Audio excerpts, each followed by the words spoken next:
But you know what? One of the weakest characters has the best combos.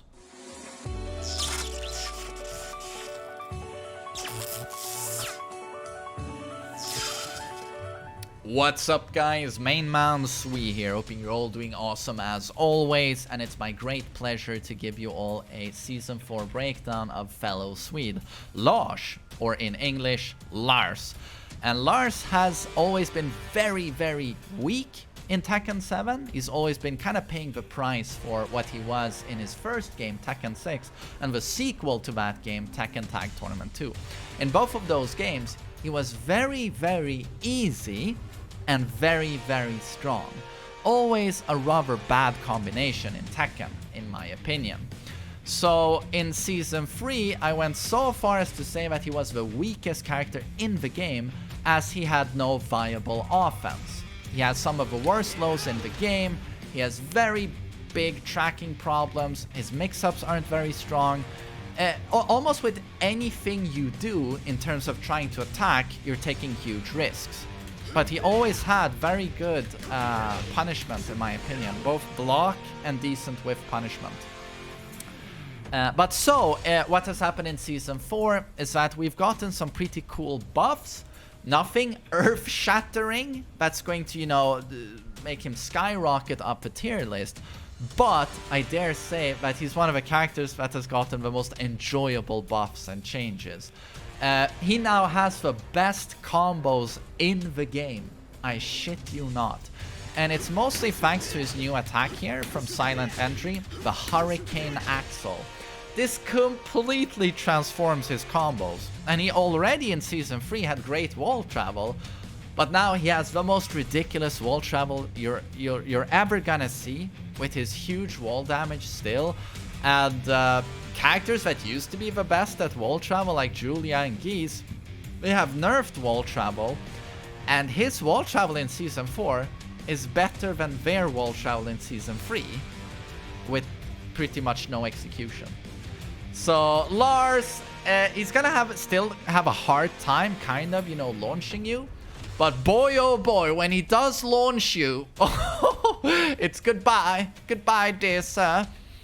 So I'm gonna try and demonstrate this.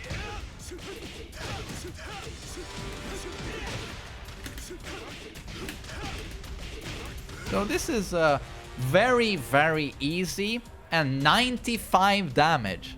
Ultra consistent. That was wall to wall. So this is one of his new combos. And just know that instead of, you know, post bound doing down back to 1, you can actually do another set of back 3 into Hurricane Axle, and that gives you wall to wall on any stage in the game. Any stage. And yeah, so again, make no mistake, Lars has the best combos in Season 4. And I really like this balancing. He's still most likely going to be one of the weakest characters, but you know what? One of the weakest characters has the best combos. I certainly like that much more than Julia, who was arguably top 5, easily top 5 maybe, having the best combos. Isn't this more interesting? One of the characters at the bottom of a tier list, you know what? If he launches you, he can really get some work done. So I very much enjoy this, and it's a great change to Lars, and he deserves it, and it works really well in conjunction with his wall combo. You know, he has one of the, you know, most damaging wall combos. Makes sense that he has the best wall travel in the game. They have great synergy with each other, those two strengths. And again, he's weak, so he deserves it. But you know what? A lot of other great things have happened for Lars. He's got a secondary rage drive. His old rage drive, not very useful in my opinion. It lacked functionality, locked behind the stance. The new rage drive is also locked behind the stance, but this time it's not silent entry, it's dynamic entry. Forward 3, or you will most likely want to do down forward 3, hold down to go into dynamic entry and try and set this up. But it is minus 13 on block. Should it connect, it knocks down, kablam, 49 damage. If you're close to a breakable wall, know that you can do back 1+2 to break the wall and go for an extended combo.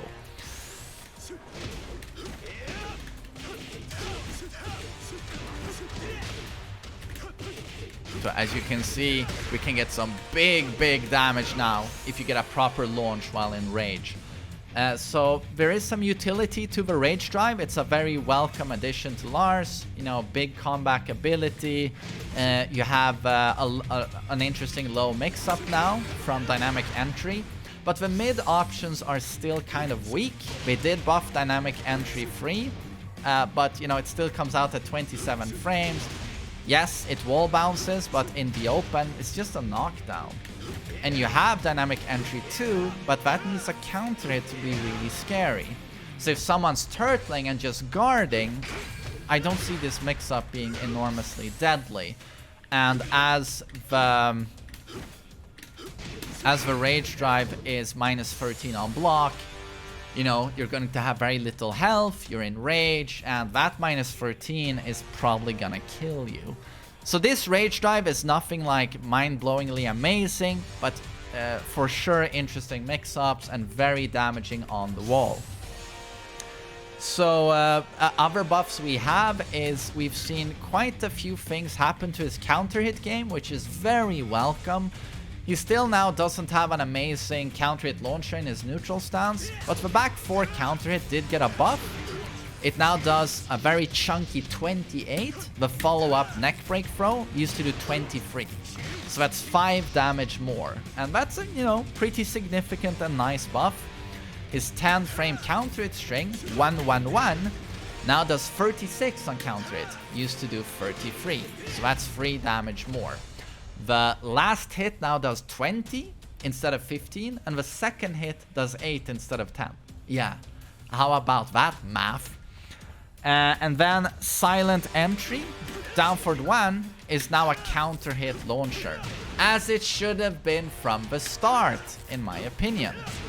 And it's still a very nice neutral on block, forcing crouch, setting up 1-1-1.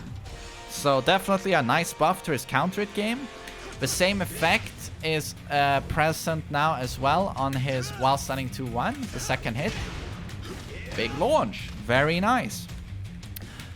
Silent entry 2 is +6 on hit, used to be +5. And on block now, -12 instead of -13. This is a very nice buff.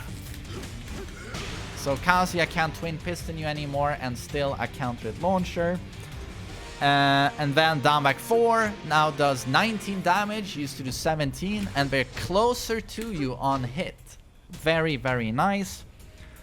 And then we have forward 1+2, used to be -11 on block, is now -9, so it's always safe.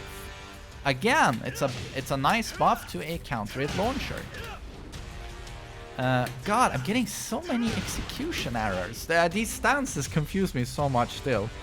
And then the forward 1-2-3 string is more consistent in combos. The first hit has a bigger hitbox, and the last hit is now a counter hit launcher.